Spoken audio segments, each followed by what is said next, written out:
Mel 2204, your pageant vlogger host. Subscribe. Magandang araw Pilipinas.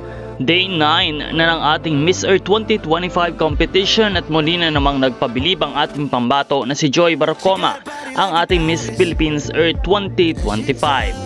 Ngayong araw ay ipinakita niya ang look number 9, isang stunning and powerful outfit na tinawag na Agila. Ang look na ito ay inspired by the Philippine Eagle, ang pambansang ibon ng Pilipinas na sumisimbolo ng kalayaan, tapang at dangal ng bawat Pilipino.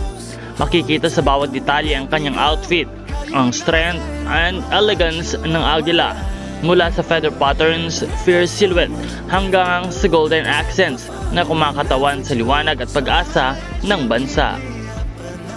Ang Agila ay hindi lamang isang ibon.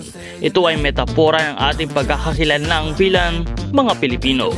Katulad ng Agila, tayo ay matatag, marunong lumipad sa gitna ng unos at may lakas ng loob upang ipaglaban ang ating karapatan. Ayon kay Joy, ang look na ito ay isang paalaala na bawat Pilipino ay may kakayahang umangat at magtagumpay, basta't may determinasyon at pagmamahal sa bayan. Tunay na isang Agila ng Pilipinas si Joy Barcoma, malaya, matapang at may puso para sa kalikasan at kapwa.